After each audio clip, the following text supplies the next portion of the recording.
I am doctor Malay Mehta, cosmetic dermatologist and hair transplant surgeon. आपको बात करना चाहता हूँ कि कोई भी हेयर ट्रांसप्लांट की सर्जरी होती है उसमें कितना कॉस्ट होता है। सो 3 या 4 बेसिक फैक्टर होते हैं जिस पे हम डिसाइड करते हैं कि कॉस्ट सर्जरी का इतना होगा। मैं मुंबई में प्रैक्टिस करता हूँ तो मैं बताना चाहता हूँ कि 30,000 से लेके 3 लाख तक सर्जरी का कॉस्ट होता है, डिपेंडिंग अपन द सर्जरी में कौन सी टाइप की सर्जरी कर रहा हूँ।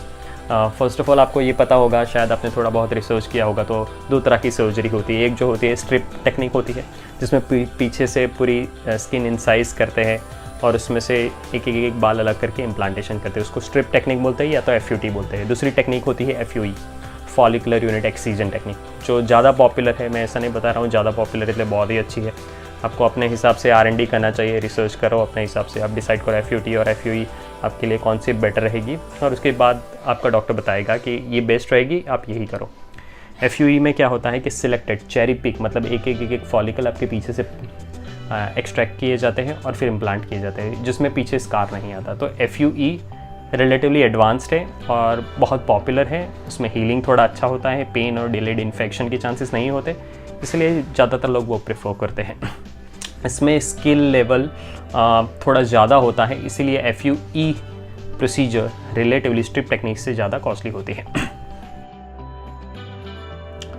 सेकेंडली आप कौन से इंस्ट्रूमेंट सर्जरी में यूज़ करते हो, उस पर भी cost of the surgery depend करता है।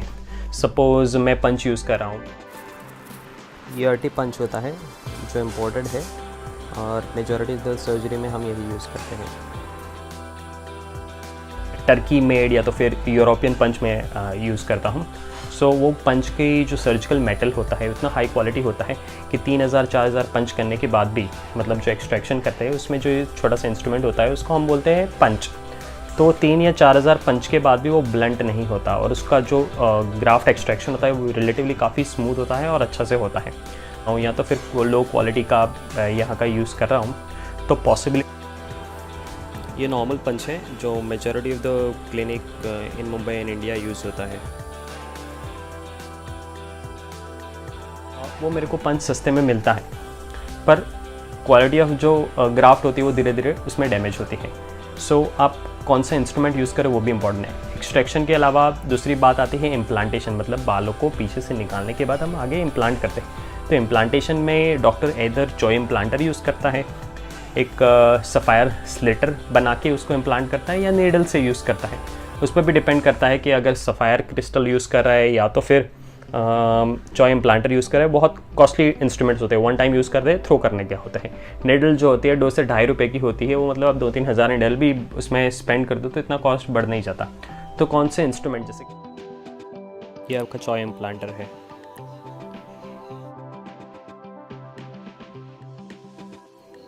ये सफ़ायर टिप स्लेटर है। सो वेरी प्रिसाइजली उससे स्लेट बनता है जिसमें हम इम्प्लांटेशन कर सकते हैं। ये नीडल से जिससे भी आपके होल्स बनते हैं इम्प्लांटेशन साइड पे और उसके बाद ग्राफ्ट इम्प्लांटेशन कर सकते हैं। और सेप्स हो, पंच हो, स्लेटर्स हो, क्या यूज़ करें वो भी इम्पॉर्टेंट है। थर्ड थिंग सर्जरी में हम यूज़ करते हैं कि होल्डिंग मीडियम। एक तो होता है रिंगल लैक्टेट, बहुत कॉमनली यूज़ होता है। नॉर्मल सलाइन है वो भी बहुत कॉमनली यूज़ होता है। आइसोलाइट P है वो भी रिलेटिवली कॉमनली यूज़ होता है, बट इतना कॉमन नहीं यूज़ होता है।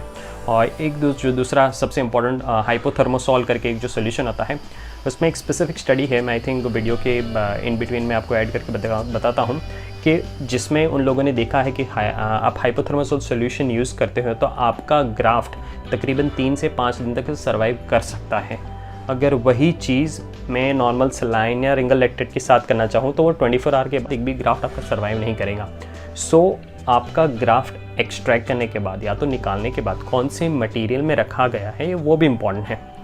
अभी रिसेंटली हमने देखा गया है कि प्लेटलेट रिच प्लाज्मा को भी होल्डिंग मटेरियल की तरह उन लोगों ने यूज़ किया है। सो उसके रिजल्ट्स भी अच्छे हैं। हाइपोथर्मोसॉल एक कॉस्टली सोल्यूशन है, normal saline ringer lactate relatively cheap है और platelet rich plasma moderately economic option है। कौन सा यूज़ किया है वो भी आपकी सर्जरी के क्यूमुलेटिव कॉस्ट पे असर डालेगा। और ओवरऑल आपका दूसरा आपको देखना चाहिए कि क्लिनिक का हाइजीनिक स्टैंडर्ड कैसा है। अच्छा सा क्लिनिक होगा वो अपने स्टाफ पे ज़्यादा स्पेंड करेगा, या तो परमानेंट स्टाफ हो गए उनके पास, सेटअप अच्छा होगा, ओवरऑल क्लीनिनेस स्टैंडर्ड या तो हाइजीनिक स्टैंडर्ड आपको क्लिनिक का पता चल ही जाएगा जैसे ही आप कंसल्टेशन के लिए जाओगे। जनरली आपको 3-4 चीज़ें देखनी चाहिए। फर्स्ट ऑफ ऑल डॉक्टर का एक्सपीरियंस, एमडी है, एमडी डोमेट है, एमसीएच प्लास्टिक है, वो प्रेफरेबली आप उनके पास ही करवाओ।